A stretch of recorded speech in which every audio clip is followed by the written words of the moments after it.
Círculo Escéptico Argentino, que yo represento, y CFI, cuyo Alejandro es el presidente.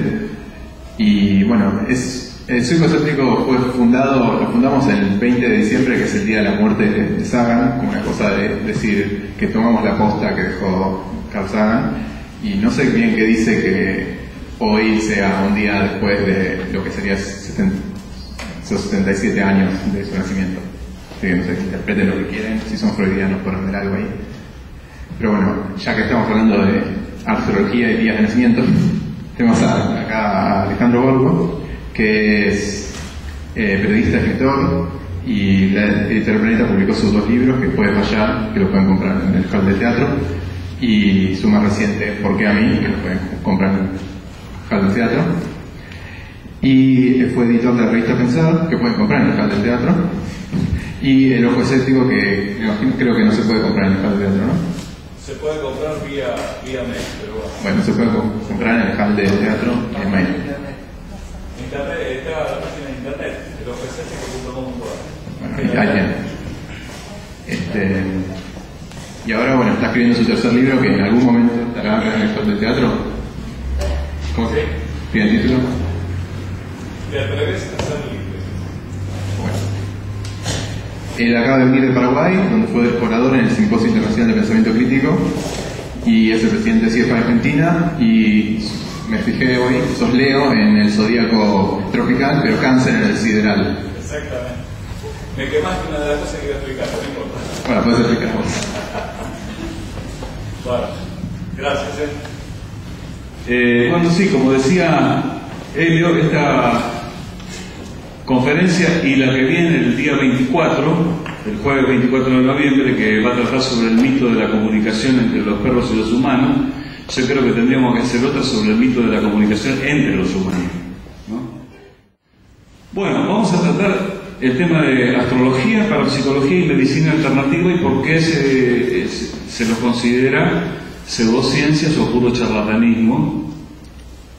Hay que hacer una aclaración. El charlatanismo estrictamente se define como aquella persona que teniendo título hace mal uso de él. Por lo tanto vale a la gente que que se ha recibido en alguna carrera en la universidad y que es profesional. Pero en el sentido, en la acepción coloquial del término, significa un chanta. O sea, una persona que habla sin conocimiento o con conocimiento a sabiendas de que está haciendo fraude o de que está cometiendo una estafa moral, podríamos llamarlo así. Económica hay que probársela, pero por lo menos decimos así. Así que bueno, comenzamos con la primera. Vamos a ver si le damos rápido porque, bueno, astrología. Espera ahí. Todos hemos oído hablar de la astrología, ¿no? Nació más o menos hace 4.300 años y prácticamente se mantiene igual hasta el día de hoy. O sea que ustedes vean el grado de progreso que ha tenido la astrología, comparado con la biología, que en 100 años, o la física o la astronomía. Bueno, característica. La astrología tiene una concepción geocéntrica. Nació así. Porque en la época en que nació se creía que la Tierra era el centro del universo, apoyada por también cuestiones religiosas. Tomó esta característica, es decir, en los horóscopos no hay ninguna mención a la influencia del planeta Tierra sobre nosotros. Están todos los planetas, pero la Tierra no. ¿Cómo influye la Tierra? No es un planeta, sí que es un planeta, pero al tener una concepción geocéntrica y al estar nosotros acá, entonces se toman en cuenta los demás planetas. Segundo, nació en una época en la cual los astros eran tomados como dioses: Saturno, Júpiter, Neptuno, Marte. Y de acuerdo a la característica de los dioses, era cómo iba a influir el planeta. Por ejemplo, el planeta Marte era el planeta de la guerra, de lo agresivo, el planeta rojo. Y así sucesivamente. Sigue la próxima. Bueno, el asunto acá es que se hacían horóscopos cuando no se conocía la existencia de ciertos planetas. Hasta una determinada época se conocía hasta la existencia de Saturno. Después vinieron Urano, Neptuno y Plutón. Entonces, ¿qué pasaba con los horóscopos que fueron hechos antes de los descubrimientos de esos tres planetas? ¿Qué pasaba? Neptuno, Urano y Plutón no influían. Y la respuesta de los astrólogos, aunque ustedes no lo puedan creer, es que los planetas, cuando no fueron descubiertos, mientras no hayan sido descubiertos, no influyen. Cosa que ya deja en claro por qué consideramos que la astrología es una pseudociencia, ¿no? Es decir, si Plutón hoy tiene una influencia, que ya no es un planeta, pobrecito Plutón, me lo degradaron, me lo llamaron ahora planetoide, Neptuno, Urano, no influían. ¿Por qué? Y te responden así nomás, simplemente porque no existían, porque no los habíamos descubierto. No es que no existían, no los habíamos descubierto. Bueno, seguimos. Por supuesto que no toma en cuenta la biología, porque aceptar la astrología, que ¿cuáles son los presupuestos básicos de la astrología? Que el día de nacimiento de una persona y la posición en que estén los planetas ese día determina la personalidad y el futuro de la persona. Pero sabemos que la personalidad también está determinada por los genes. Por lo tanto, si yo tengo un hijo y quiero que en vez del 20 nazca el 22 para que cambie de signo, puedo postergar el parto con las técnicas actuales, o lo puedo adelantar, y entonces con ese mero adelanto de 2 días luego cambiar totalmente de futuro, de personalidad y todo. Es una ridiculez absoluta. Aceptar la astrología es invalidar la biología. Adelante. Ignora la realidad social, obviamente. No es lo mismo un chico que nace a la misma hora, el mismo día, en una villa de emergencia, que otro que nace a 20 cuadras, por ejemplo en Recoleta, a la misma hora y el mismo día. No van a tener seguramente un futuro bastante parecido, ¿no? Uno va a tener una mayor oportunidad de educación, el otro va a estar sumergido en la pobreza, en la marginación, o sea que ignora también lo que podríamos llamar hasta la sociología, digamos, la realidad social, ¿sí? Por supuesto que no toma en cuenta la astronomía, obviamente.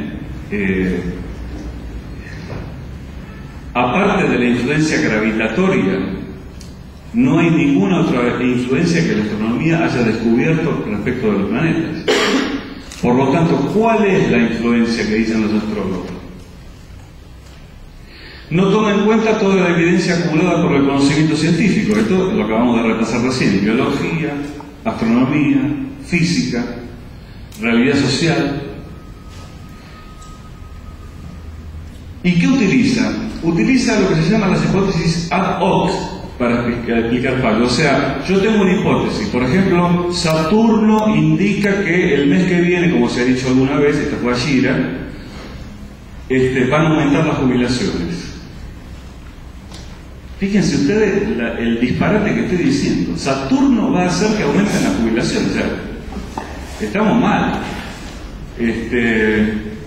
Entonces, ¿qué pasa? Cuando no aumentan las jubilaciones, en ese momento no aumentaron, dice, no, claro, pero lo que pasa es que hay que ver el ascendente de la persona, hay que ver la casa, hay que ver, bueno, hay como juntas, hay como miles de millones de variables que pueden hacer cambiar una carta natal. Entonces, es una hipótesis ad hoc. ¿Por qué? Porque se utiliza para justificar un resultado que falló. Entonces, como me falló, tengo que explicar por qué me falló. Pero no es que falló porque la astrología falle, sino es porque el astrólogo no tomó en cuenta todas las variables. Es decir, no hay buenos y malos astrólogos. Lo que es malo, lo que falla, es la astrología. Es como si dijéramos, se escucha decir, hay buenos carpinteros y malos carpinteros. Bueno, lo vemos a través de los resultados. Pero la que falla no es la carpintería, o la que falla no es la medicina, o la que falla no es la astronomía. Puede haber un astrónomo que pifie, malo, que no sepa su profesión, pero básicamente esto es lo que hace la astrología. Sigamos con el siguiente. Excusas. Esta es otra forma. La astrología habla de tendencias, pero dice que no es determinista. Seguimos. Y dice, esto también me cuesta comprenderlo, que los astros impelen pero no compelen. ¿Qué me quiere decir con esto? Se me está diciendo, mira, el planeta nosotros te están marcando tal, pero no te obligan. Entonces, ¿qué quedamos? Seguimos. ¿Da lugar al libre albedrío o es determinista? ¿Saben qué? De acuerdo a lo que le convenga al astrólogo. Esa es la verdad. Porque si la posición de los astros es fundamental en el momento de nuestro nacimiento, entonces es absolutamente determinista. Pero no, después dicen que impelen, o sea que empujan un poquito, pero no compelen. Uno puede variar. Entonces, si uno puede variar, ¿para qué me dan una carta astral? ¿No? Sigamos.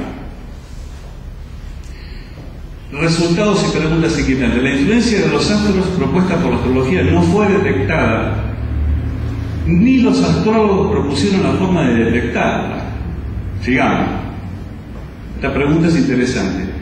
No existe manual ni libro de texto de biología ni de astronomía que hable de la influencia de los planetas en nuestro futuro, en nuestra personalidad. ¿Por qué será? Tenemos más o menos 400 años desde que comenzó la investigación científica. ¿Puede ser que en ningún tratado de astronomía ni de biología figure la influencia de los planetas es tan importante? ¿No es llamativo que en los libros de texto de la universidad no figure para nada la mención de la influencia de los planetas sobre nuestra personalidad y nuestro futuro? Sigamos. Bueno, esto es un poco lo que decía Helio sobre la astrología sideral y la clásica. La Tierra, a medida que va girando alrededor del Sol, va haciendo un movimiento como muestra de tronco, es decir, va girando de esta forma. De manera que el cielo que vemos hoy, las constelaciones, no son las mismas que se veían hace 2000 años. Está retrasado un signo, quiere decir muy bien, como él decía, yo soy de Leo, pero en realidad hoy soy de Cáncer. Ahora resulta que los astrólogos se siguen rigiendo, la mayoría de ellos, casi un 99% podemos decir, por la astrología que regía, o sea, cómo se veía el cielo hace 2000 años, no ahora. Entonces me están haciendo un horóscopo a base de lo que pasaba hace 2000 años, no de lo que pasa hoy. Entonces hoy, si hay un astrólogo serio, que es una especie de oxímoron, una especie de contradicción, me tiene que decir, no, vos no sos de Leo, vos sos de Cáncer, entonces voy a hacer tu carta astral o tu carta natal como si hubieras nacido en el signo de Cáncer. Seguimos.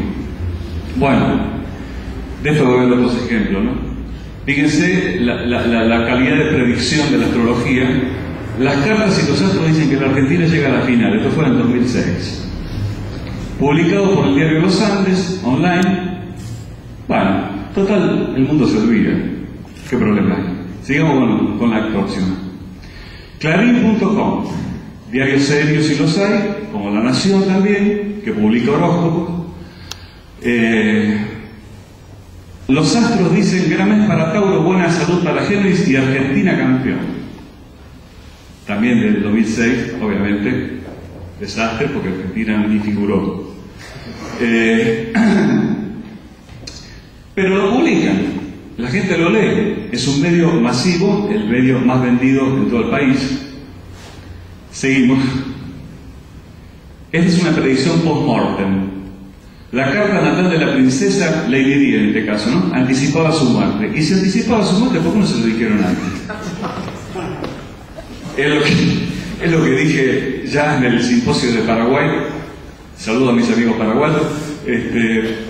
Claro, después todo es explicable. ¿Vieron? Como los que analizan los partidos de fútbol. Dicen, no, Argentina está muy bien preparado, vino Messi, vino vino el otro, y allá Argentina pierde 5-0. Entonces después empiezan las explicaciones post, ¿no? Las hipótesis de ad hoc. Y no, lo que pasa es que el entrenador falló acá, Messi estaba deprimido porque lo abandonó la novia, el otro porque cuando. La cuestión es que la carta natal de la princesa anticipaba la muerte, y si anticipaba la muerte, ¿por qué no se lo dijeron antes? Es más, cuando salió y tuvo el accidente, venía de consultar a un evidente. No le pudo avisar al evidente, tener cuidado al manejar, porque vas a tener un accidente. Sigamos. Está lo que se llama el efecto Barnum, que solía decir Barnum que para todos hay algo, y decía, nace un tonto cada minuto. Es decir, refiriéndose a la credulidad de la gente. Entonces, ¿cuál es un claro diagnóstico, si lo podemos llamar así, astrológico? Decirte lo que vos querés escuchar, que todo cuaja con tu personalidad. Díganme a quién no le cuaja esto, por ejemplo. Tenés necesidad de que la gente te admire y guste de vos, sin embargo tendés a ser crítico con vos mismo. Te está diciendo las dos cosas contrarias al mismo tiempo. Si bien tenés una personalidad algo débil, generalmente sos capaz de compensarla. Tenés una capacidad considerable sin utilizar y no sacaste ventaja de ella. A veces tenés serias dudas acerca de si tomaste la decisión correcta o si hiciste lo que había que hacer. Como dice Talofetti, se rompió el mate, el que hizo esto. Pero es lo que le dicen a la gente. ¿Y a quién no le calza esto? Si yo supongo que si hacemos una encuesta y no le decimos nada a nadie, y le tomamos la fecha de nacimiento, 21 de mayo, 31 de julio, 2 de septiembre, y le entregamos todo el mismo diagnóstico, el 99% de la gente va a coincidir. Esos experimentos ya se hicieron. Y se ha probado que la astrología no sirve para nada, excepto para que los astrólogos ganen plata y alguna mujer o algún hombre se quede contento con que va a conseguir novia o novio. Vamos. En síntesis, la astrología es geocéntrica, determinista, rechaza la astronomía y la biología, no produce conocimiento, ni mucho menos conocimientos nuevos. Es pseudocientífica. Su verdadero nombre debería ser astromancia. Es decir, la astrología no es una ciencia, ni siquiera una pseudociencia. Parece que fuera pseudociencia porque los astrólogos utilizan la palabra energía, vibración, armonización y computadoras. Es muy importante el uso de computadoras. Si querés aparecer como alguien serio, como hizo Mabel Young en sus primeras apariciones en televisión, aparecía con la computadora, qué inteligente, debe ser una profesional. Esa es astromancia. Las magias son técnicas de adivinación, como el tarot, las runas, las cartas españolas. Entonces el verdadero nombre sería astromancia. Ni siquiera llega a la categoría de pseudociencia la astrología. Vamos. Para la psicología. Vamos muy rápido acá, Dale. Bueno, primero vamos a empezar diciendo la pseudociencia qué características tiene. Estancamiento. No produce nuevo conocimiento. No hace experimentación. Rechaza la crítica. Propone hipótesis irrefutables. Racionaliza o descarta la evidencia en contra. Y hace una confusión de correlación con causa y efecto. Estas son todas características de la pseudociencia. ¿Qué digo acá? Perdón, volví atrás. Ahí está. No hace experimentación.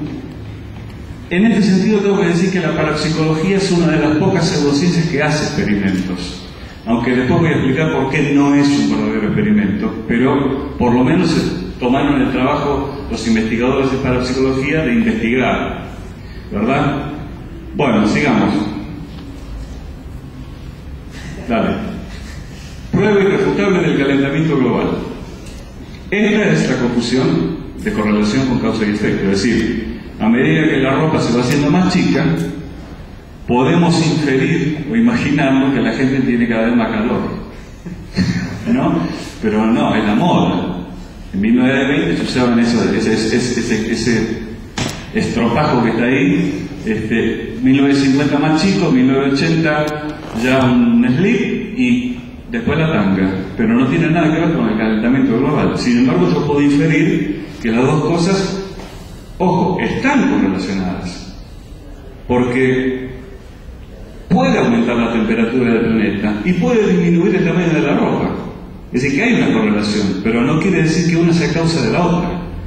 Por eso decimos confusión de la correlación con la causa y el efecto. Sigamos. Bueno, estudia los presuntos fenómenos psíquicos. ¿Cuáles son? Telepatía, o lo que vulgarmente se conoce como transmisión del pensamiento. Clarividencia, precognición, que es el conocimiento extrasensorial de sucesos futuros, o sea, sin tener otro medio de acceso que lo extrasensorial, o sea, sin apelar a los sentidos, a lo racional, a la inferencia racional. La psicoquinesis, que se conoce como la influencia de la mente sobre la materia o sobre un sistema físico. Desarrollo histórico. Empezó con el espiritismo en el siglo XIX, las famosas sesiones espiritistas en las cuales participaban las mediums, que se suponía que eran el medio justo entre los espíritus de las personas que habían muerto y el mundo nuestro, el mundo real, el mundo terreno. Luego siguió con la metapsíquica a fines del siglo XIX y principios del XX. La metapsíquica ya decía hay algo más allá de lo psíquico, pero ya no tenía tan en cuenta el tema de la hipótesis espiritista, es decir, los que se comunicaban no eran los muertos, era una facultad que tenía el propio medium o la propia medium para producir estos fenómenos parapsicológicos que vimos, y así adivinar cosas de los familiares que se juntaban para ver cómo estaba el tío Pedro que había muerto hace 20 años, donde había dejado el testamento, por ejemplo, ¿no? Bueno, sigamos.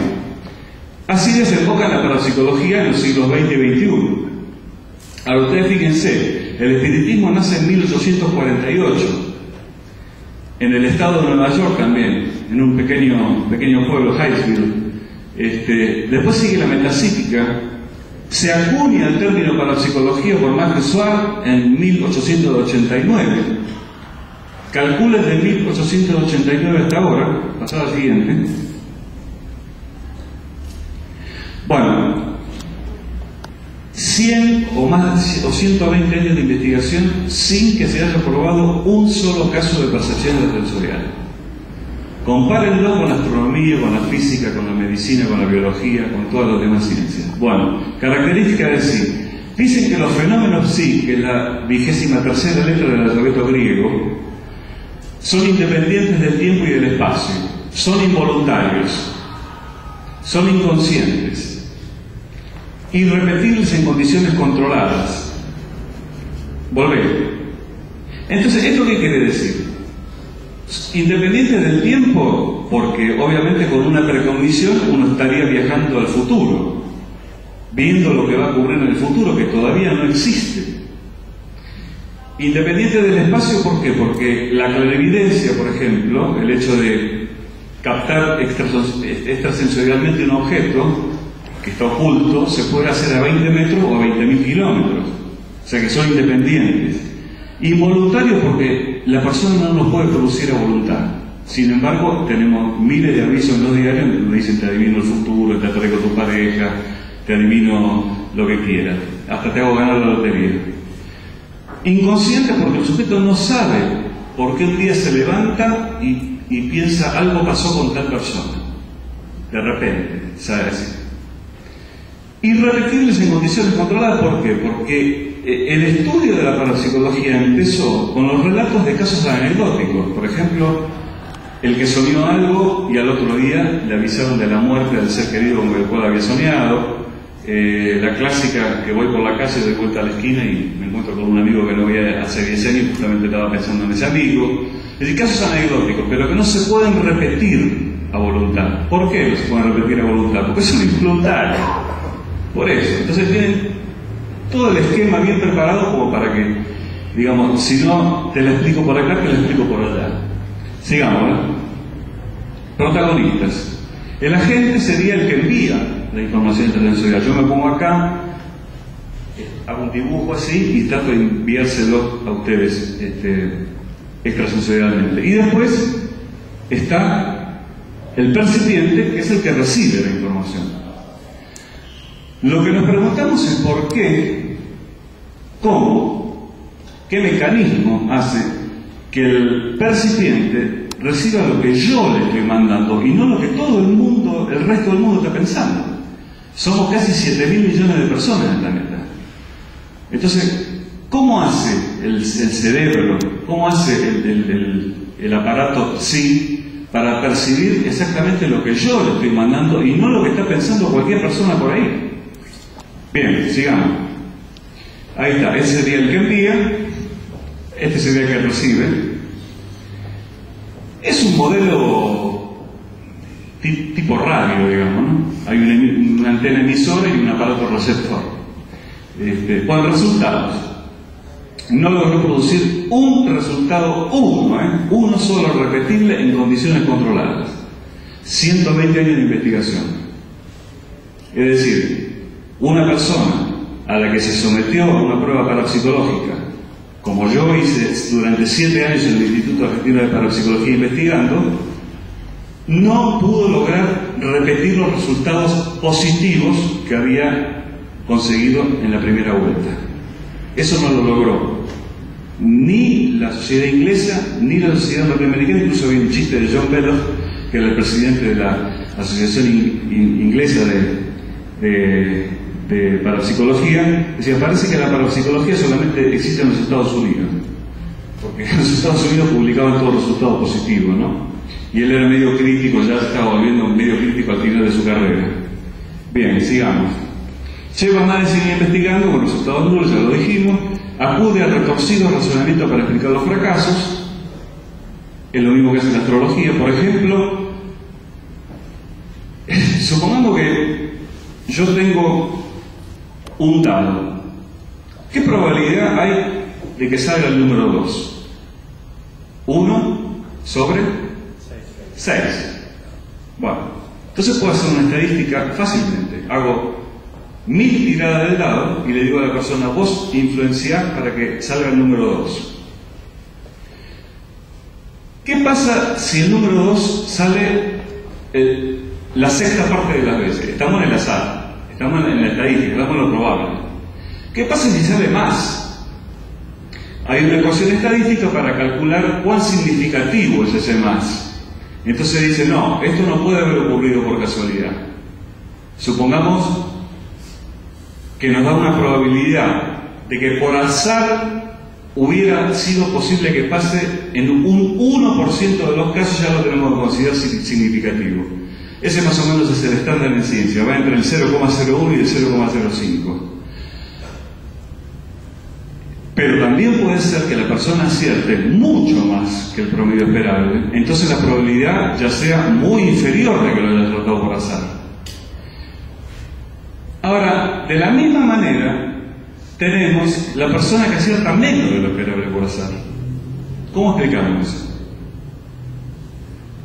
En vez de acertar la sexta parte, acierta la novena parte, la décima parte. ¿Cómo lo explican los parapsicólogos? Sí, lo llaman, pérdida del sí. Por alguna cuestión inconsciente, el sujeto niega su propia percepción sensorial, la bloquea, y entonces nos da un resultado negativo. Bueno, es más fácil creer en el azar, ¿no? Y después el efecto de desplazamiento, que es, por ejemplo, cuando se hacen pruebas de cartas, yo tengo acá una carta, ¿no?, determinada, por ejemplo, que tiene el símbolo de una estrella, y la persona que supuestamente está recibiendo pone círculo. No acertó. Entonces yo transmito un círculo, pone una estrella. No acertó. Pero si yo me fijo en que la primera que dijo fue estrella y la segunda que yo puse fue estrella, la persona está adivinando la carta que va a venir. ¿Se entiende lo que digo? A eso le llaman efecto de desplazamiento. Entonces dicen, no es que la percepción sensorial no exista, simplemente la persona se está adelantando con precognición a adivinar la otra carta. Y así está el desplazamiento para arriba, o sea, para adelante o para atrás, y si nos ponemos a buscar encontramos resultados positivos. De verdad, pero estas son todas hipótesis para explicar después lo que pasó. No es predictiva, no pudieron predecir. Y aquel sujeto que sí acertó muy por encima del azar, o sea, con una probabilidad de 1 en 1.000.000, no puede volver a repetir otra vez ese resultado. Entonces, ¿a qué conclusión llegamos? Imagínense que ustedes llevan el auto al mecánico y el tipo tiene la suerte de arreglarte bien el auto. Pero después se lo llevas 15 veces más y en 14 te lo funde. ¿Qué pensamos? Que el tipo es un mal mecánico que no sabe nada o que la mecánica no funciona, ¿no? Pero si te quedas con el primer resultado está todo bien, pero hay que hacer un seguimiento. de lo que viene después. Entonces, no se publican los artículos o los experimentos que dan resultados negativos. Se publican los que dan resultados positivos. Pero cuando uno los quiere repetir, no funciona. Seguimos. Medicinas alternativas. Mal llamadas medicinas alternativas. Después voy a explicar por qué. Bueno, acá tienen, miren, ejemplos de medicinas alternativas. Tenemos a montones. La más conocida es la homeopatía y es en la cual yo me voy a centrar. Pero todos hemos oído hablar de la acupuntura, del reiki, la quiropraxia, aromaterapia, terapia angélica, astroterapia, terapia áurica, medicina ayurvédica, terapias florales, curación por la fe, cirugía filipina, hipnosis, ideología, fotografía Kirlian, magnetoterapia, Hansi, crotoxina, programación neurolingüística, reflexología, toque terapéutico, urinoterapia, que es tragarse la propia orina, curación cuántica, medicina vibracional, dietas y suplementos vitamínicos, osteopatía, medicina molecular, microacupuntura, lighting process, medicina integrativa, curanderismo, curación intuitiva, medicina holística, comunicación facilitada para el autismo, técnica de liberación emocional, terapia bioarmónica, isopatía y terapia de New Age. Y estoy nombrando el 10% de la medicina alternativa. Ustedes lo pueden visitar en el Skeptic Dictionary y van a encontrar una larga lista de medicinas alternativas que tienen que ver con la medicina o con las terapias que no necesariamente sean terapias médicas, sino que atiendan también problemas psicológicos, como la programación neurolingüística, que dice que puede curar una fobia en una sesión. Ahora salió una de un tal, no me acuerdo cómo se llama, la terapia reconectiva, de un tal Dr. Pearl, que viene acá a Buenos Aires. Dice que ya ha atendido a 70.000 personas y le cura de todo, me refiero al cáncer. Terapia reconectiva. Hay que creer, dice él. Claro, ¿cómo me va a decir que hay que creer? Bueno, sigamos.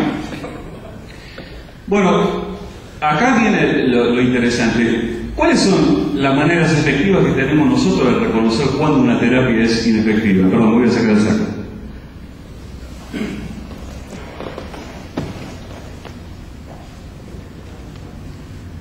Preguntas que tenemos que hacer inclusive cuando vamos al médico, no cuando vamos a un médico alternativo. Cuando vamos al médico tenemos que hacer esta pregunta.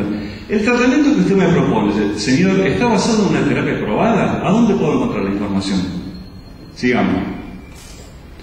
¿Se necesita un aporte nutricional especial cuando se usa el remedio? Porque claro, puede ser que el remedio sea una chantada total, sea una pastilla de azúcar, entonces te recete un suplemento vitamínico especial o un corticoide o algo que haga que vos te sientas mejor. O sea que cuando vemos que un remedio viene acompañado de un aporte nutricional especial, ya tenemos que dudar. La siguiente. ¿Se presenta el tratamiento como inocuo, indoloro o no tóxico? Las tres características que prometen los médicos alternativos. Esto no te va a hacer mal, no te va a doler y no va a ser tóxico. Comparemos esto con una quimioterapia. No es inocua la quimioterapia. La quimioterapia cura muchas veces.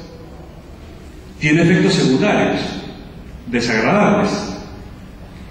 Y es tóxica. Yo recuerdo haber escuchado, y lo tengo grabado en video y lo voy a subir a YouTube, al señor Claudio María Domínguez, nuestro querido gurú, que dice que el 97%, afirmó en cámaras, que el 97% de la quimioterapia mata. Digo para que tengan en cuenta, ¿no? Entonces, cuando te prometen que un tratamiento va a ser inocuo, indoloro, no tóxico, no lo hagas directamente. Te están dando agua. No sirve para nada. Todos los tratamientos tienen algún efecto secundario. Acá la doctora no me va a dejar mentir. Vamos. ¿Se publican en medios masivos? Si se publica en un medio masivo antes que en una revista especializada, estamos ante una chantada. La crotoxina se publicitó por primera vez en el programa La Noticia Rebelde.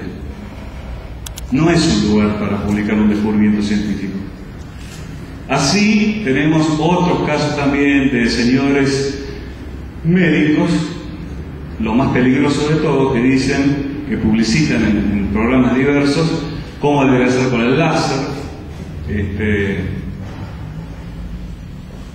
o cómo hacer terapia de rejuvenecimiento de cualquier tipo en medios masivos, pero nunca en publicaciones especializadas. Es raro que ustedes vayan a ver en una revista como Nature, Science, el British Journal of Medicine, un artículo que hable sobre la medicina ortomolecular o sobre la homeopatía. Es raro. Sigamos. Los beneficios obtenidos por esta terapia se deben al poder de sugestión, es decir, si yo no aplico esta terapia, ¿la persona podría haber mejorado igual? Estoy tratando qué tipo de enfermedad, o sea, por ejemplo, ¿cómo trata la medicina alternativa un infarto? ¿Cómo trata una septicemia? ¿Cómo trata una apendicitis? No lo puede tratar. Por eso tiene éxito la pseudociencia médica en las enfermedades crónicas, en las que van así, en las que van variando, digamos, van en declive, pero van variando, tienen crestas y valles, pero yo no vi ningún homeópata, por ejemplo, que resuelva un infarto o un cáncer. Seguimos. Los promotores de las terapias alternativas ¿son expertos reconocidos? Bueno, acá hay que tener Claro, el paciente no puede leer todo lo que se publica, no le podemos pedir a un paciente que lea todo. Yo recibí un mail de un grafólogo que decía que por la escritura él podía detectar si una persona tenía cáncer. Entonces le pedí que me diga dónde había publicado, en qué revista especializada había publicado su trabajo. Adivinen en qué revista. En una revista de grafología, obviamente. Nature, Science, Science Daily, Investigación y Ciencia, todo lo que usted, ninguna. Es decir, ¿son expertos reconocidos? Claro, ellos se reconocen, pero el resto de la comunidad científica no lo reconoce en absoluto. ¿Por qué? Porque tienen que pasar por el famoso ejercicio de revisión por pares para que se publique. Es decir, los colegas del médico, no grafólogo, médico, tienen que examinar la evidencia y decir si eso sirve o no. Sigamos. ¿Se han hecho estudios controlados de investigación? Otra pregunta interesante. Por supuesto que en la mayoría de las pseudomedicinas, casi todas, no se han hecho experimentos controlados. Y cuando se ha hecho una investigación controlada, han dado resultados negativos. Después lo vamos a ver en el caso de la homeopatía. Vamos. Sigamos. ¿Debe estar un médico especialmente entrenado para hacer esos tratamientos? ¿Es una fórmula secreta solo facilitada a los promotores? Si le hablan de fórmula secreta, estamos delante de un chanta. De un chanta. Inclusive un caradura de esto tuvo el tupé de decir en un programa que el compuesto que él ofrecía no se diferenciaba molecularmente del agua. ¿Pero qué me están diciendo? Me están vendiendo esto a 300 pesos y es un vaso de agua. Es indistinguible del agua. Y lo dijo en televisión ante una audiencia de 1 millón de personas. Uno de los ex promotores del Hansen, homeopático activador natural del sistema inmunológico. Nombre muy científico, pero que no sirve para nada. Bueno, sigamos. ¿Atacan los promotores a los medios médicos y científicos? Claro que los atacan. El establishment me está prohibiendo dar a conocer mi gran descubrimiento, no me lo quieren aceptar, tienen mente cerrada, son negacionistas, etc. Cuando vemos a alguien que se queja de esto, seguro que estamos delante de un chanta. Ya tienen más o menos unas varias claves, ¿no? Vamos viendo unas varias claves para cómo distinguir el discurso de un charlatán. Bien, los promotores reclaman libertad de elección, ahí está. Entre las drogas probadas y las que ellos defienden, claro, la gente tiene la libertad de elegir, obviamente. Pero si yo no le digo realmente cuáles son las opciones y de qué constan, en qué constan las opciones, no tiene verdadera libertad de elección, porque elige libremente a aquel que examinó las dos cosas, ¿verdad? Pero ellos piden libertad de elección. Dijo, Si el paciente no quiere hacer quimioterapia, que elija terapia angélica, que le va a ir bien. Él tiene la libertad de elegir, sí, pero primero tenés que demostrar que los ángeles existen primero y segundo que influyen en la salud de la gente. Vamos. Bueno, la causa de la búsqueda de tratamientos alternativos: temor y desesperación, abandono médico. Muchas veces los médicos te hacen una receta así y te miran a la cara cuando vas a consultarlo, porque despachan pacientes. Tenemos un sistema médico que,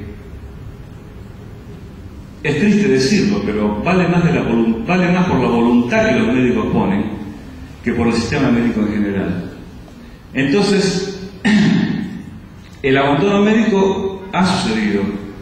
Mire, yo a usted no lo puedo tratar más, ¿qué quiere que le diga? Acá, usted no hace lo que yo le digo, o no entiende, y abandona a la persona, el abandono médico. También existe el abandono psicológico. Con vos es imposible hacer terapia. Eso no se puede decir nunca. Un profesional no puede decir nunca eso. Jamás. Ni aunque estemos tirados en el medio de la calle, sin un peso, drogados, adictos, no puede abandonarnos. No puede abandonarnos. Siempre hay algo que hacer. Presión familiar y social, claro, uno tiene una enfermedad, empieza tu tía que te dice, che, ¿por qué no lo vas a ver al tal? El primo que te dice, ¿por qué no lo vas a ver al otro? Que tengo la suegra de la prima de mi tía, de mi cuñada, que le dio el resultado. La presión social, la presión familiar empiezan a que vos no te quedes con la primera opinión que te dieron. O sea, te dijeron, mira, flaco, estás fulminado, realmente. Vamos a hacer lo posible para hacer un tratamiento, bla, bla, bla. No, eso es psicología médica, saber cómo el médico le explique, qué sé yo. Cuando volvés a tu casa, le contás a la gente que vive con vos, a tu familia. Entonces empiezan las opiniones distintas, empieza la presión social y familiar para que vos consultes otras opiniones. Y dentro de esas opiniones pueden estar estas, ¿no? Las alternativas. Falsas expectativas sobre la calidad de vida es una de las promesas más peligrosas que hace la pseudomedicina. Lo decíamos cuando decíamos que esto era inocuo, indoloro y que no era tóxico. O sea, no te va a pasar nada, vas a estar de 10, vas a estar bárbaro. Entonces yo aplico una inyección que tiene agua destilada con corticoides y levanto a la persona, se siente mejor y dice, ah, qué bueno. Y a los 3 meses se murió. Falsas expectativas sobre la calidad de vida. Y es peor. ¿Por qué? ¿Por qué es peor?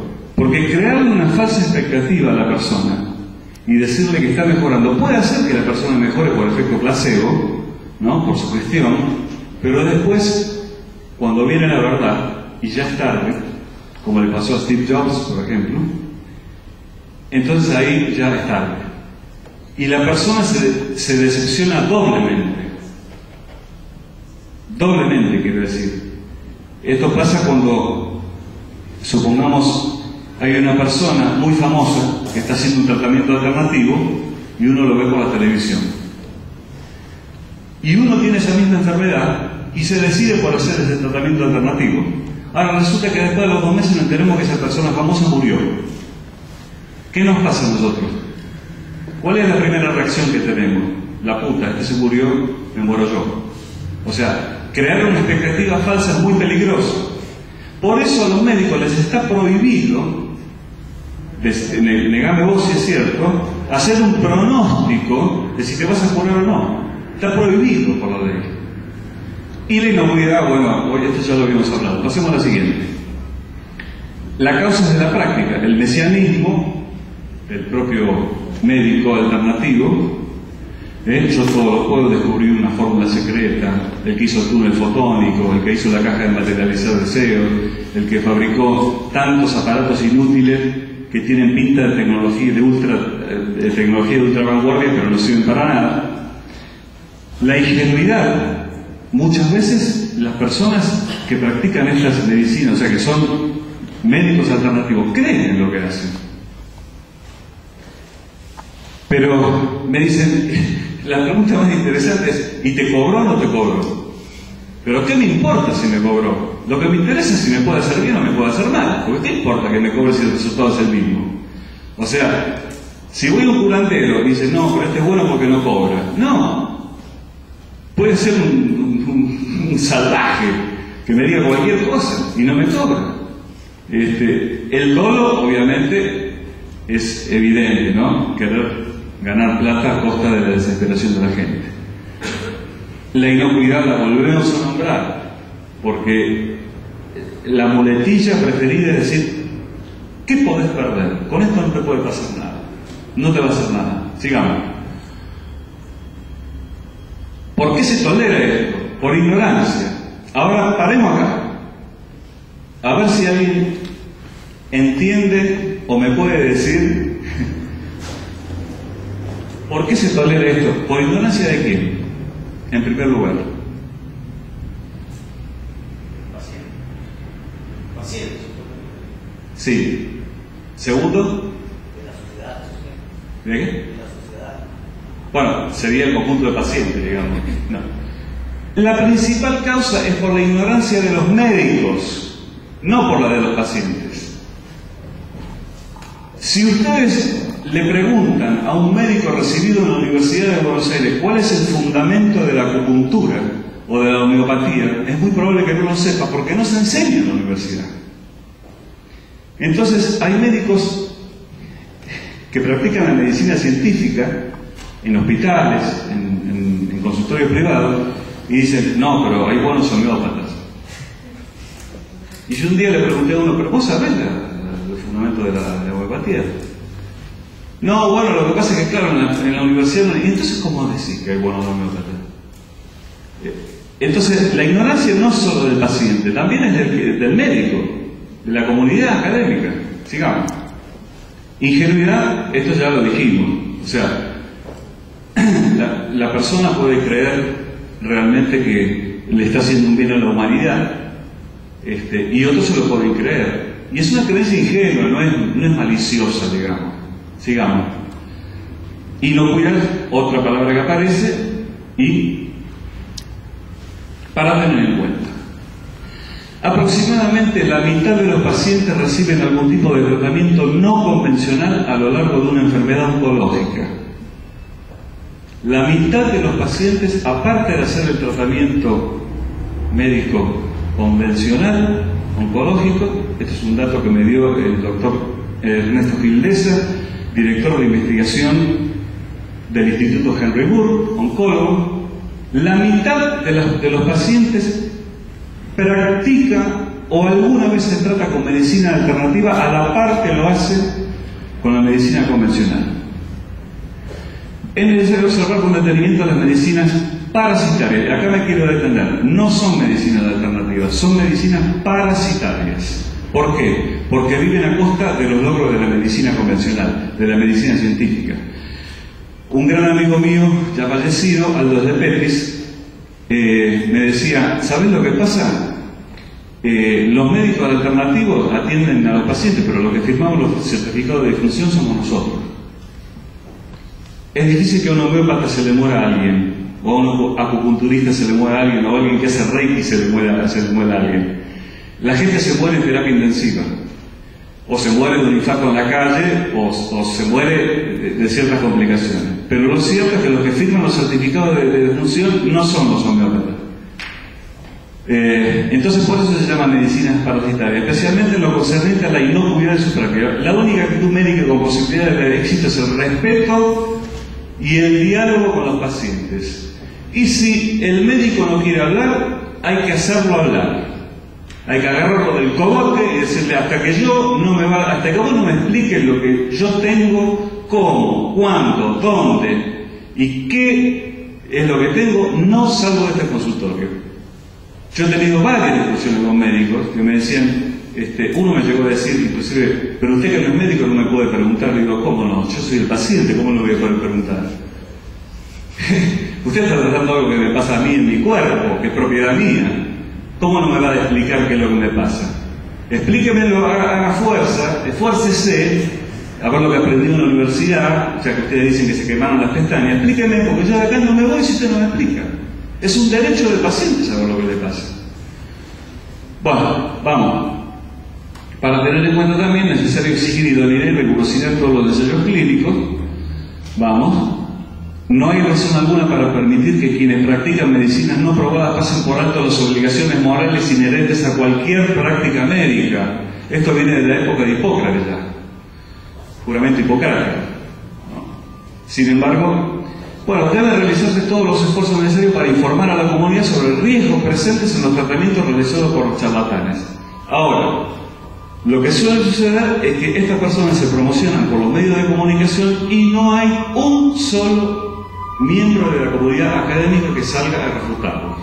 Y si quiere salir a refutarlo, le dan 1 minuto y el otro, como paga, le dan 1 hora. Entonces es desigual la batalla. Vamos. Homeopatía, creada por Samuel Hahnemann en el siglo XVIII. En contraposición a la alopatía. Ustedes habrán escuchado, ¿vos sos médico homeópata o alópata? Claro, pero no es así. Hoy se es médico científico o se es cualquier otra cosa. La alopatía era un método que se usaba hace más de 200 años, que consistía en sangrías, en quitarle la sangre a la persona, en tratamientos muy invasivos, y por eso se decía que el paciente moría curado. Pero hoy lo que se practica no es medicina alopática. La alopatía dejó de practicarse hace mucho tiempo, ¿verdad? Pero en esa época se practicaba, entonces se implementaban tratamientos invasivos como sangrías y remedios que contenían sustancias sumamente tóxicas, se daba arsénico, diferente cantidad de cosas que parecía que podían purificar el organismo. El enfermo se moría curado. En contraposición a esos tratamientos invasivos nace la homeopatía. Un paciente puede curarse de su dolencia. Esto es lo que esto vamos a entrar en la base de la homeopatía. Un paciente puede curarse de su dolencia dándole una solución muy diluida de una droga que, si fuera administrada en grandes dosis, le causaría los síntomas de la enfermedad que tiene. ¿Está claro esto? Es un concepto clave de la homeopatía. Es decir, yo agarro una gotita de whisky para curar el alcoholismo, una gotita de whisky, la diluyo en este vaso, de este vaso tomo la 100ª parte, lo diluyo en otro, de este otro lo diluyo en otro, de este otro lo diluyo en otro, y eso es lo que, cuanto más diluido esté, mejor va a curar el alcoholismo. A las pruebas me remito, a confesión de parte, relevo de pruebas. Sigamos. Así, si una persona padece convulsiones, el tratamiento homeopático consistirá en darle una sustancia que provoca convulsiones, solo que en una solución extremadamente diluida. Por eso se llama homeopatía, curar con lo similar. Curar con lo similar. Ahora, tiene convulsiones, entonces le damos una sustancia que provoca convulsiones, pero muy diluida. Las dosis homeopáticas suelen estar tan diluidas que en la solución que se administra no hay ni una sola molécula de la droga en cuestión. No hay una sola molécula. Agua pura. Nada más. Vamos. La hipótesis es que de alguna manera el agua conserva las propiedades de la droga, aunque no contenga ni una sola molécula de esta. Sí. A esto se le llama memoria del agua. El caso Benveniste, un investigador que en 1988 le dejaron en Nature publicar sus presuntos descubrimientos sobre cómo el agua podía retener la memoria molecular de una droga, y cuando fue repetido por otros investigadores dio resultados nulos. Por supuesto que Benveniste apeló a todas las hipótesis ad hoc que se puedan imaginar. La cuestión es que de la memoria del agua nada. El agua no tiene memoria. Nosotros no tenemos memoria, a veces no tenemos memoria del agua. Bueno, entonces, ¿qué explica el éxito de la homeopatía? Porque hoy vemos farmacias homeopáticas montones. ¿Qué explica? El efecto placebo. Decir, tomate esto, una pastillita de azúcar, un globulito, un vasito de agua, que lo pongo en un frasquito etiquetado, que diga una fórmula secreta, ¿no? Entonces vos te lo tomás y te crees que estás tomando algo bárbaro, y te tomás un poquito de agua y probablemente te sentís mejor. Seguimos. La remisión espontánea de las enfermedades. Hay muchas enfermedades que remiten espontáneamente, incluso cáncer. Remite espontáneamente. No se sabe por qué. No se sabe por qué un sujeto se muere en 3 meses y otro que parece que se va a morir en 3 meses remite la enfermedad. En el caso de las terapias psicológicas, por ejemplo, ya se sabe que hay una tasa de remisión espontánea de cualquier trastorno psicológico que tengamos, como una fobia, un trastorno obsesivo compulsivo. En el 33% de los casos repite espontáneamente. A eso se le llama cronoterapia, terapia por el paso del tiempo. Entonces, si yo propongo una terapia que digo que es efectiva, tiene que pasar ese 33%. Porque si no, estoy igual que la remisión espontánea. No puedo decir que mi método es eficaz. Bueno, otra, tratamiento de enfermedades crónicas, psicosomáticas o psicológicas. Lo que decíamos antes, la homeopatía no trata un infarto, no trata el cáncer, al que alguno se habrá animado. Pero cuando yo le pregunté en línea a un médico homeópata qué hacían con el tema del cáncer, dijo, no, ahí ya nosotros los homeópatas no podemos actuar. Claro, porque se sabe que no van a tener ningún éxito. Entonces, las enfermedades psicosomáticas, no todo lo que tiene que ver con la influencia del estrés en el cuerpo, son cosas que tienen este tipo de ciclo. Entonces yo ¿cuándo voy a visitar al médico? Cuando estoy abajo, obviamente. Entonces es probable que cuando yo visite al médico, me diga lo que me diga, haga lo que haga, me dé lo que me dé, yo repunte. Pero no por una cuestión de la medicina que me da, sino por el solo hecho de ir al médico. Por el efecto de sugestión. La subjetividad de los pacientes, testimonios anecdóticos no sometidos a pruebas controladas. Sí, sabes que fui a lo de tal y enseguida que fui a lo de tal me recuperé espectacular. Al mes está tirado por el piso. Pero en ese momento, él siente que se ha recuperado. Sigamos. Las enfermedades suelen tener mejorías y recaídas, y de lo que decíamos, un paciente con artritis visita al médico cuando siente mucho dolor, no cuando no lo siente. ¿Quién va al médico cuando está bien? Vos que tenés experiencia. ¿Quién va a verte cuando está bien? Todos van a verte cuando tienen dolor de cabeza, cuando se fracturaron una pierna, cuando tuvieron un accidente cardiovascular, cuando tienen la presión alta, cuando tienen dolor de cabeza. Luego el dolor se alivia y el paciente atribuye el alivio al médico. Si no lo hubiera visitado, tal vez habría sucedido lo mismo. Es decir, me duele la cabeza. Consulto al médico, se me va el dolor de cabeza. No lo consulto, se me va el dolor de cabeza. El tema del resfrío que dura 7 días, una semana. Visitemos al médico, ¿no? Sigamos. Y la memoria selectiva, nos acordamos de los éxitos, no nos acordamos de los fracasos, excepto que sean muy importantes, como por ejemplo que algún charlatán de ellos se haya llevado la vida de un ser querido nuestro, ¿no?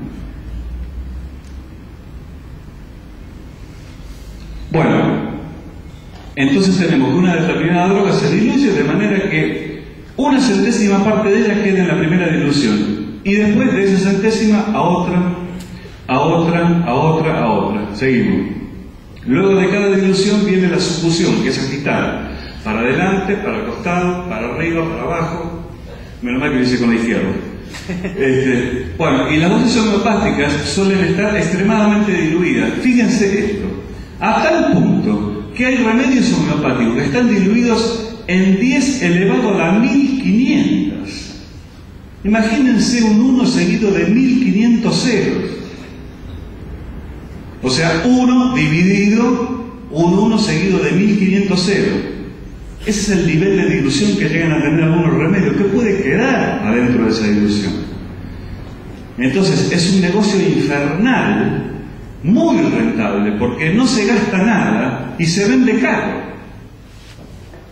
O se vende mucho, barato, y se promociona en millones de farmacias en el mundo. Conclusión: la homeopatía es una pseudomedicina que no cura, pero se consume porque provoca alivio momentáneo y apela a los ya nombrados efectos placebo, sugestión, revisiones espontáneas y subjetividad del paciente. Ahora viene la frutilla del postre. Le voy a mostrar cómo se rompieron la cabeza algunos astrólogos y videntes haciendo predicciones, que está en el libro Puede Fallar. Tengo mucha fe en el presidente Galtieri, que es un hombre con manos limpias, fuerte, además es cancellero como en la Argentina, Lili Sutros, que entre otras cosas lo dijo el 7 de enero de 1982, antes de la Guerra de las Malvinas. Claro, después de la Guerra de las Malvinas, ¿qué va a decir? Lo dijo antes. Lili Sutros dice que fue sacerdotisa egipcia hace 3.600 años y que vivió en otro planeta. ¿Me están escuchando lo que estoy diciendo? O sea, ¿cómo puede ser que alguien le dé pantalla, si no es en una película bizarra de Fellini o de Ed Wood, a una persona que dice que fue sacerdotisa egipcia hace 3.600 años y vivió en otro planeta? Es increíble. Esto salió publicado en la revista Noticias. Bueno, vamos. Palito Ortega será el próximo presidente. Esto lo dijo Ricardo Schiavitti en la revista 21 en enero de 1999. La error, ¿no? Fue de la Rúa, no fue. Bueno, Borges llega al premio Nobel, 3 de marzo de 1978. Nunca llegó al premio Nobel, se murió en 1986. ¿Seguimos? Para 1983 puede haber una guerra nuclear. Noviembre de 1981. Fíjense que no dicen va a haber, puede haber. Entonces, si sale mal, yo dije que podía, lo que pasa es que se evitó. Y si se da, ¿vieron que acerté? Esa es la trampa. El próximo año, José María Muñoz será portador de nuevos lauros y crecientes beneficios materiales. Esto lo dijo Arangel en su libro de predicciones en diciembre de 1991 para el año 92. ¿Cuáles fueron los nuevos lauros que portó y los crecientes beneficios materiales de José María Muñoz? Se murió en el lauros. Pasemos a la siguiente.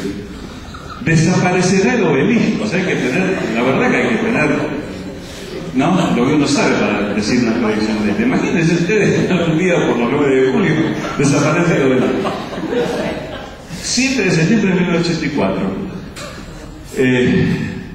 España. Habrá luchas internas que le harán volver a la dictadura. Noviembre del 81. Claro, esto era cuando todavía España temblequeaba con ese presunto intento de golpe que hubo. Después ahora no me acuerdo el nombre del militar que quiso hacer un golpe después de que empezó la democracia en España. Pero fue muy por esa época. Bueno, estamos en el 2011 y no hubo ninguna dictadura ni nada. Sigamos. Marzo es un mes muy importante para los descubrimientos científicos. Se vuelve a hablar de una vacuna contra el SIDA y los adelantos ya son evidentes. Diciembre de 1991, Antonio Las Heras, vendedor de talismanes y amuletos, esoterista, recibido en la Universidad Kennedy, creo que es psicólogo social, ¿no? Sí. Ahora tiene un magíster en psicoanálisis encima, la tiene toda. Diciembre de 1991, van a ser 20 años de esta predicción y ni que hablar de la vacuna contra el SIDA, ¿eh? Nada que ver. Sigamos. Mirta Legrand tendrá que dejar la televisión. 1993. Todavía no. Este año todavía tuvo programa. No sé el 2012 qué va a pasar. Por ahí con las profecías malas no hace nada. 1993, 18 años y no dejó la televisión. Se ve otro atentado contra el Papa, que había pasado en 1981. El atentado puede serle fatal. Mirta Latina, 17 de marzo de 1987. Juan Pablo II murió sin ningún atentado más en toda su vida. Fíjense, puede serle fatal. No va a serle fatal, porque él puede, si sale mal, decir, sí, bueno, pero en realidad hubo un complot, pero se evitó. Vamos a la siguiente. La cura del SIDA llegará en 1995 en forma de vacuna. Fíjense qué obsesión con el SIDA, ¿no? Qué obsesión perversa por darle falsas expectativas a la gente. Porque yo, si lo veo por televisión, una persona normal, no tengo ninguna enfermedad, pero si yo tengo SIDA y veo esto, fíjense qué manera perversa de hablar. Y en forma impune, totalmente impune. Va a haber una vacuna contra el SIDA en todas las farmacias, dijo este atorrante. Como Antonio Las Heras también lo dijo, como lo dijo Schiavitti, y tantos otros más. Entonces pongámonos en la piel de una persona que tiene SIDA, que necesita la vacuna hoy, no dentro de 20 años, y alguien de estos le sale diciendo que, esto lo dijo en el 93, que en un par de años va a llegar la solución contra el SIDA en forma de vacuna. Vamos. Otra vez, el SIDA será curado definitivamente dentro de 7 meses, 10 meses a lo sumo, agosto de 1988. ¿Esto qué demuestra? Cuanto más se juega una predicción, más posibilidades de error hay. Por eso los otros ponen puede, sería posible. Esta dijo directamente, será curado definitivamente y por supuesto tiene más probabilidad de errar y le erró. Se creará un frente común para combatir el hambre, la delincuencia juvenil y el tráfico de niños con resultados sorprendentes. Esto lo dijo Orangel en su libro de predicciones 1988-1989. Pasaron más de 20 años, miren lo que es hoy. Miren lo que pasa hoy con la delincuencia juvenil, el tráfico de niños y el hambre. O sea, y con resultados sorprendentes. Yo no sé qué quiso decir con sorprendentes, si iba a ser sorprendentemente desastroso o sorprendentemente bueno. Vamos. El seleccionado argentino saldrá airoso de la Copa Mundial de Fútbol de 1994. Blanca Cudi, octubre del 93. Salió, no airoso, salió volando por el aire. Fue cuando le cortaron las patas a Maradona, como dijo, me cortaron las piernas. Bueno, fracaso absoluto del seleccionado argentino. Se hablará de un próximo retiro o temporal alejamiento de la reina Isabel por razones de salud. La reina Isabel sigue ahí, sigue llevando la contra Orangel. La reina gana 10-1 por lo menos. Por goleada le está ganando Orangel, porque todos los años parece lo mismo, el tipo que va a abdicar, y no abdica nunca la reina. Y bueno, ¿qué va a hacer? Hay que decir algo más para darnos cuenta de que estamos frente a chantas inescrupulosos. Muchas gracias.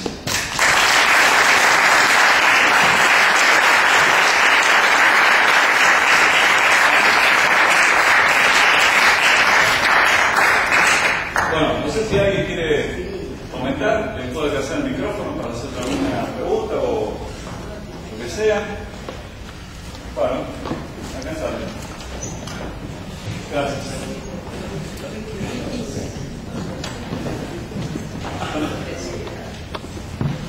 No, lo que te quería preguntar de las medicinas alternativas, ¿cuál crees que fue la creciente?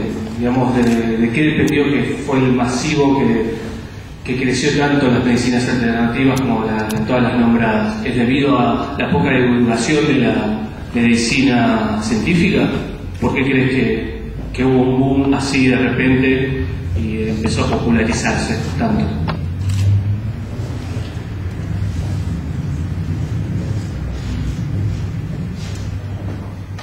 No, lo que pasa es que yo pienso que es multifactorial, no se debe a una sola razón. Estamos hablando de un decaimiento de la atención médica convencional, falta de respuestas inmediatas, pero esto existió siempre, o sea, no es un invento de la modernidad, no es que en 1950 se crearon las medicinas alternativas. Entonces, por un lado, la medicina que lamentablemente no puede dar las respuestas al día siguiente o al mes siguiente.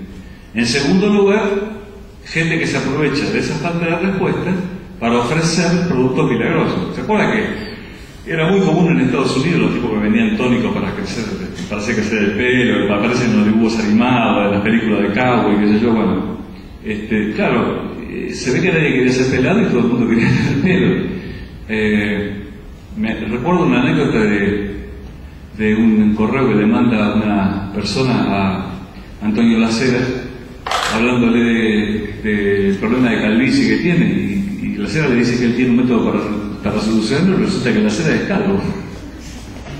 Está bien, se puede decir que, claro, pero tiene barba, o sea que se dio vuelta se dio vuelta. Es multifactorial, o sea, por un lado la medicina que nos da respuestas, por el otro lado los que hacen ofertas milagrosas, por el otro lado el surgimiento de la New Age, que trajo todas estas cosas de la curación cuántica, de el mundo subatómico, o la realidad del mundo subatómico es lo que se da en nuestro cerebro. Entonces, como los átomos se comportan cuánticamente, nuestro cerebro también se comporta cuánticamente. ¿Tiene algo que ver con la secta New Age? ¿Cómo? ¿Tiene algo que ver con la secta New Age? ¿Con la secta New Age? Sí. No, es que yo no lo llamaría secta. El New Age puede haber algún culto, pero en general el New Age... Dios somos nosotros mismos, ¿tiene algo que ver? ¿Cómo? Que por ahí lo creo esta misma secta, la secta New Age, que habla que Dios somos nosotros mismos que viven juntos. Bueno, sí, pero esa es una manera de atraer gente al rebaño, ¿no? La verdad que es muy elogioso decir que Dios está dentro de uno y que uno es Dios. Para uno, ¿no? Pero no, esto es multifactorial. Yo no creo que haya una sola razón. Pero también puedo decir la indiferencia de la comunidad académica es muy importante. Hay muy pocas personas, muy pocos, contados con los dedos de la mano, que mandan cartas a los diarios, que llaman a programas de televisión, a programas de radio para decir que lo que dijo ese médico que estuvo ahí es una barbaridad total. Lo peor es que estos médicos tienen licencia para matar, es decir, están recibidos en la universidad, pueden practicar la medicina. Eso es lo peor, son más peligrosos que los que no tienen título. Es lamentable lo que estoy diciendo, pero es verdad. Es más peligroso.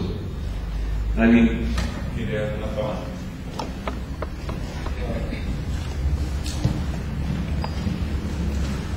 En la primera parte tú hablaste sobre doble, me encontré con un amigo que estaba pensando, bueno, va por ahí la cosa, me pregunta.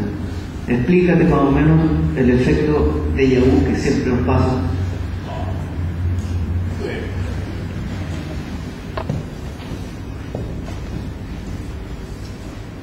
Bueno, aparentemente lo que se sabe hoy del fenómeno déjà vu, ustedes saben más o menos lo que es, ¿no? El tener la sensación de que alguien vivió algo muy vívidamente y que no le puede haber pasado nunca en la vida porque nunca estuvo en esa ciudad, nunca estuvo en esa casa y sin embargo le parece que ya lo vivió. Aparentemente las investigaciones demuestran que es una falla de la memoria, pero hay muchas hipótesis, no hay una sola hipótesis. Hay otra que dice que, por ejemplo, cuando nosotros entramos a un lugar nuevo, al que no visitamos nunca, nuestro cerebro intenta siempre buscar patrones, ¿no? Somos una máquina de buscar patrones. Entonces por eso cuando vemos una mancha en la pared, vemos a la Virgen y no vemos la mancha.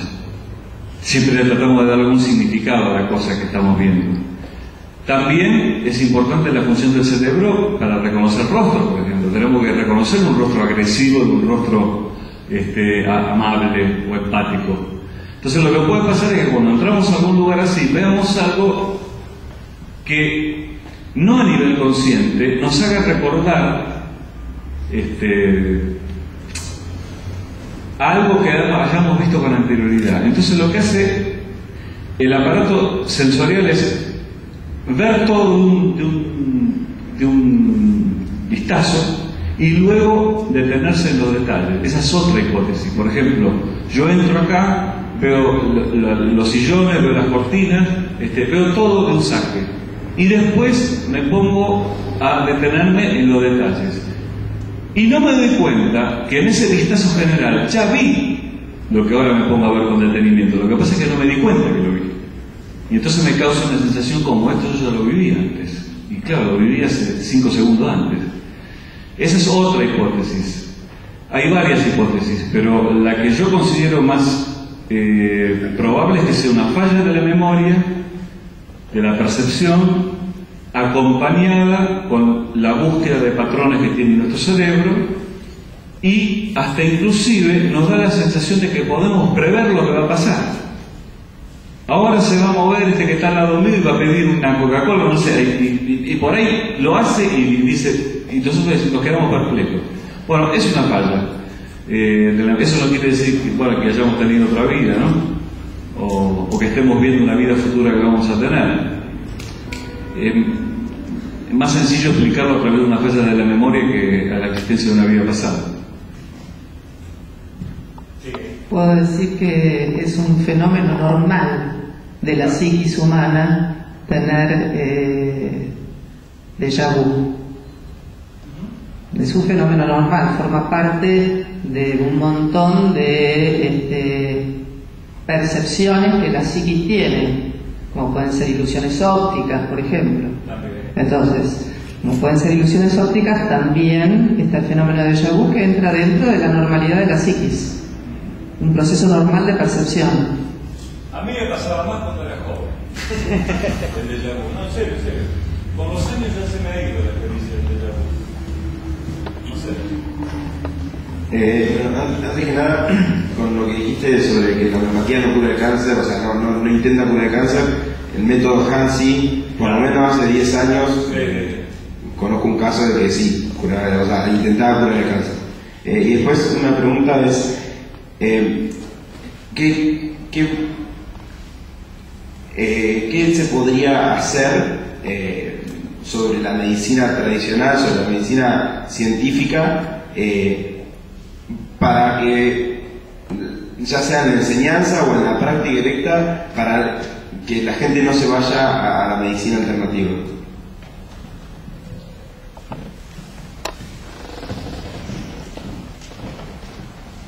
Sí, es verdad, el Hansi se llama homeopático activador natural del sistema inmunológico. Lo que se podría hacer primero es instruir a los médicos. A mí me gustaría que las pseudomedicinas se den en la carrera universitaria de médico, pero no para favorecerlas, sino justamente para enseñar lo que son.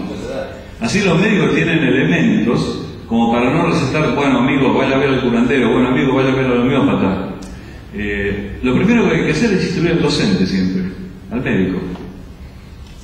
Todos se quejan de la educación y dicen, no, porque los chicos están cada vez peor, pero los docentes cada vez también están peor. El problema no es solamente de una parte, es de las dos partes. Después promover, bueno, acá en la sociedad médica, acá a 30 metros, la otra vuelta se hizo una reunión de todo un día, una jornada dedicada al Dalai Lama, con terapias alternativas. Sociedad Médica Argentina, ¿no? Entonces, yo estoy cansado de decirlo. Una vuelta fui a la Sociedad Médica Argentina a llevarle un video al presidente de la Sociedad Médica Argentina, que me consiguió una entrevista, de un tipo que prometía, que aseguraba que había que dejar la medicina directamente. Pero no tomé nada, se llama Ferrari, de apellido. Entonces yo fui a llevar el video, digo, la Sociedad Médica Argentina tiene que hacer algo con esto. Empezamos a hablar, digo, mire, acá hay una persona, bla, bla, bla, empezamos a hablar de parapsicología, que me dijo, bueno, pero no se puede negar que hay gente que tiene poderes parapsicológicos. Presidente de la Sociedad Médica Argentina. Esto fue más o menos en 1900, hace 10 años. Era el médico que lo atendía de la Rúa. No hagamos conclusión, pero en definitiva lo que quiero decir, promover estos encuentros es una manera. Nosotros hemos ido a dar charlas al Hospital Español, por ejemplo, para explicar qué era la cirugía filipina, cómo hacían para hacer el truco los cirujanos filipinos que le extirpaban un tumor a una persona metiéndole la mano y haciéndole salir sangre. Los médicos no tenían idea cómo se hacía eso, porque los que sabían cómo se hacía eran los ilusionistas. Entonces, primero, divulgar al público, pero también formar a los médicos. Por eso yo no estoy en contra de que se enseñe terapia ayurvédica o medicina ayurvédica en la universidad, pero que se la enseñe mostrando cuáles son los fundamentos, no haciendo un curso de posgrado como hay ahora en la Universidad de Córdoba sobre homeopatía.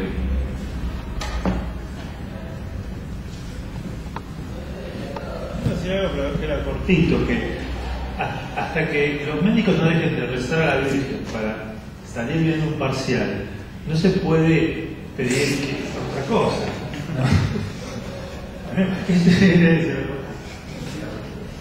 Es muy cierto, Efe.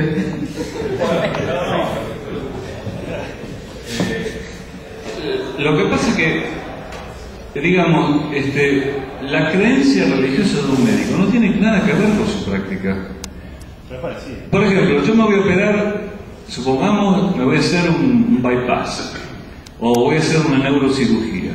A mí lo que me importa es que el neurocirujano sea idóneo. No me importa que crea en los platos voladores, en Cristo, en la Virgen, en ese tipo de cosas.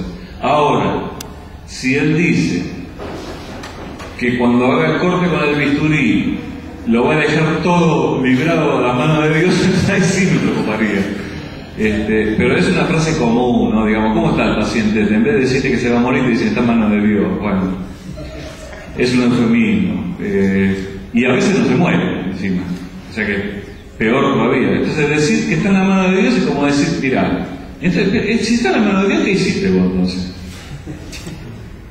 O sea, y también cuando se habla de esta nena que la operaron, hicieron un trasplante de pulmón, hígado, corazón, que sé yo, milagrosamente se salvó. ¿Cómo? La ciencia técnica no hizo nada, los cirujanos no hicieron nada. Llama la atención realmente que sean tan idiotas, pero tan idiotas. Porque creo que no sé cómo viene en la escala de caracterización psiquiátrica, si viene primero el idiota o el imbécil. Bueno, sí, la terminología es así. Yo no sé, estos son imbéciles. Hay que ser muy imbécil para decir que alguien está en la mano de Dios. Y decir se salvó de milagro. Cuando estuve internada 3 meses en terapia intensiva, le hicieron trasplante gracias a las técnicas de investigación científica. Entonces los médicos, sí, gracias a Dios, a la Virgen, a la procesión, y de vez en cuando dicen a los médicos, ¿no?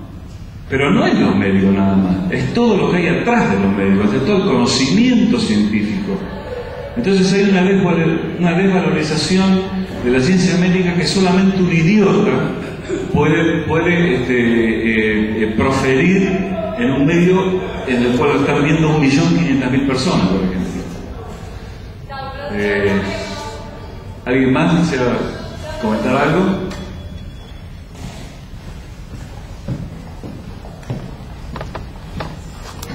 Sí, yo tenía una pregunta, porque en el Código Penal de la Nación está tipificado el tipo de, o sea, en las prácticas estas como delitos, y quería saber, o sea, cuáles son las maniobras legales más conocidas, o en qué sentido se podría mejorar eso para que no, o sea, que no se escape a la ley este tipo de prácticas.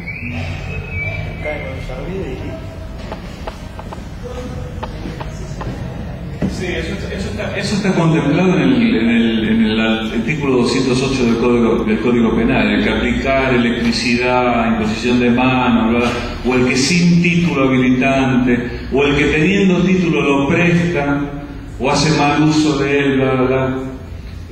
Por eso la mayoría de los médicos alternativos no usa la palabra curar, sino sanar, porque la sanación tiene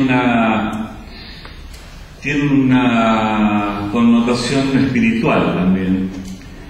Entonces, como nadie puede prometer curar, no dicen te voy a curar, a pesar de que algunos lo dicen, porque si uno ve los avisos en los diarios, yo colecciono recortes de diarios, de avisos, en donde dicen curo depresión. Depresión es una enfermedad. Nadie puede decir que cura depresión. A lo mejor un médico puede decir, un psiquiatra puede decir que la trata, que conoce los medicamentos, bla, bla, bla. Entonces, para mí, una persona mayor de edad tiene el derecho y la libertad de ir a donde se le cante.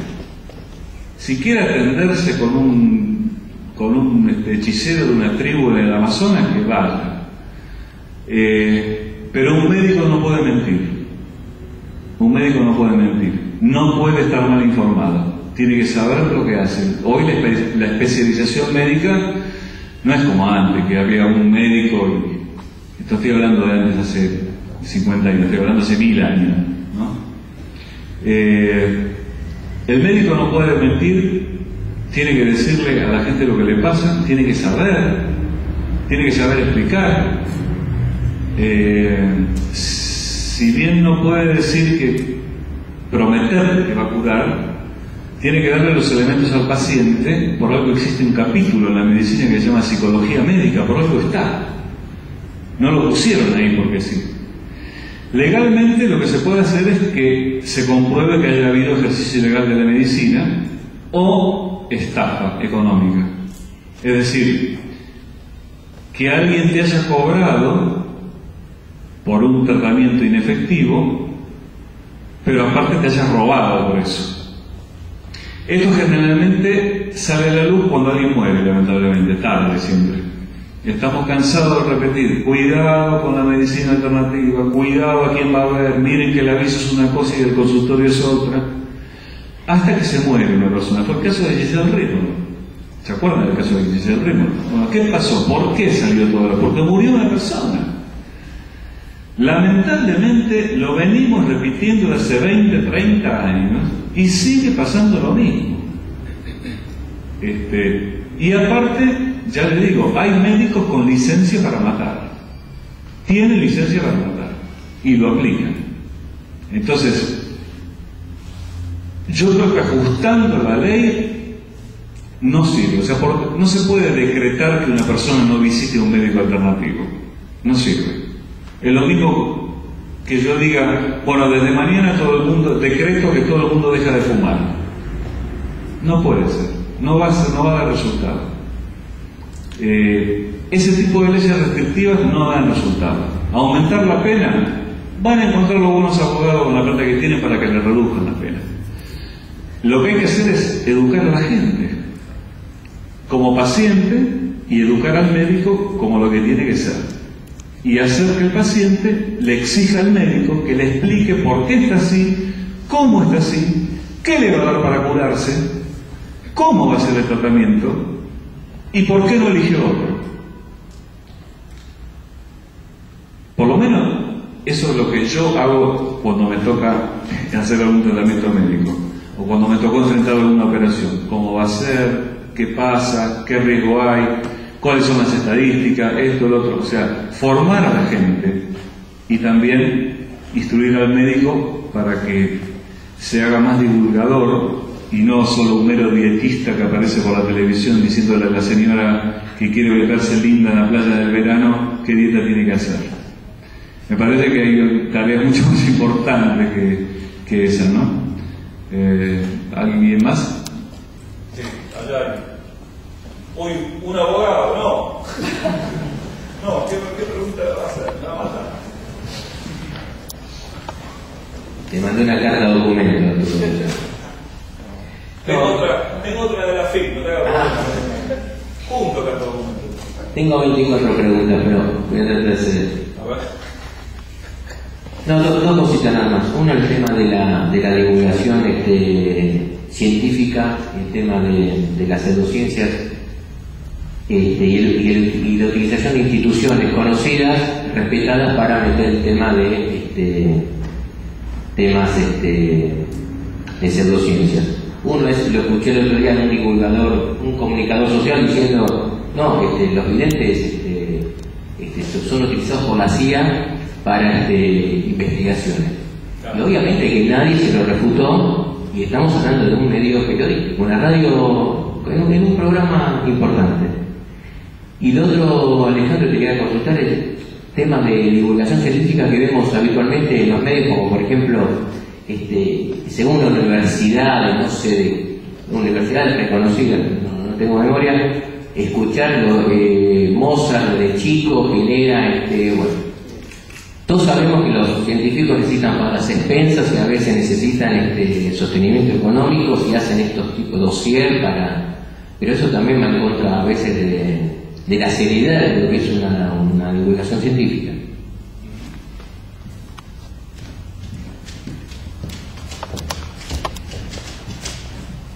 ¿Ustedes habían nombrado vos en la segunda, habían nombrado un caso? No, el primero es que los videntes... El efecto Mozart. Bueno, acá hay un problema que se ha extendido mucho con internet y con los diarios que tienen que divulgar y que no te pueden poner un mamotreto de 48 páginas con la publicación original de la investigación científica que salió en la revista especializada. Entonces, ¿qué empiezan? Empiezan a hacer síntesis. Las revistas especializadas mandan a las agencias de noticias tal descubrimiento. La agencia de noticias a su vez lo recorta y terminás en una noticia que dice: el chocolate es bueno para el corazón. ¿Viste? Entonces la gente sale a los supermercados a comprar 14 barras de chocolate, ¿viste? Porque es bueno para el corazón. El vino es bueno para el corazón, sí, pero para media copa de vino, una copa de vino, ¿y cada cuánto? El problema es que los suplementos de ciencia que hay en los medios de comunicación son deplorables, muchas veces haciendo apología de la medicina alternativa, como el Diario de la Nación, por ejemplo. Entonces, ¿qué podemos esperar? La publicación original no la lee nadie porque no la entiende nadie. Hay que ser experto. Entonces va a la agencia de noticias. La agencia de noticias la manda al diario.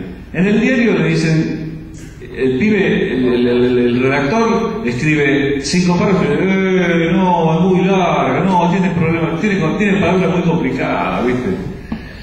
Entonces terminan diciendo: se hizo un estudio que comprueba que el azúcar es favorable para tal cosa. Al mes se descubrió que el azúcar no es favorable para tal cosa, porque hicieron un experimento con 45 personas y uno cree que lo hicieron con 250.000 personas. Entonces no se sabe cómo se hizo, no se sabe qué protocolo se usó. No se sabe qué fallas hubo en la investigación, no se sabe la cantidad de gente, no se sabe quién lo hizo o qué prestigio tiene quien lo hizo. Esa es una de las partes que creo que contesta tu segunda pregunta. Con respecto a que haya alguien que diga que la CIA contrata videntes y nadie lo refuta, no me extraña para nada, es lo más común. Creo que la gente que sabe, por lo menos yo lo hago, mando cartas de lectores, mando mails a los programas de radio donde escucho estas estupideces, y también a los programas de televisión. Y cada vez que tengo oportunidad de estar en un programa de televisión, trato de abrir la boca en los 2 segundos y medio que me da la cámara a mí, mientras le da 2 horas y media al chanda que está enfrente mío. Pero bueno, hay que hacerlo, alguien lo tiene que hacer. Entonces, ¿no te gusta algo? Protestar. No quisiera repetir la frase de un prócer del periodismo, no se queje si no se queja. Eso lo decía Neumann. Podemos disentir con él en un montón de cosas, pero ahí tenía razón. No te quejes si no te quejas de verdad. Entonces, hay muchos lugares por donde canalizar una queja. Se puede hacer una manifestación, se puede escribir al programa, se pueden mandar 100 cartas de golpe, se pueden hacer 200 llamados telefónicos para hacerle ver a los productores: che, escúchenme, están diciendo cualquier cosa.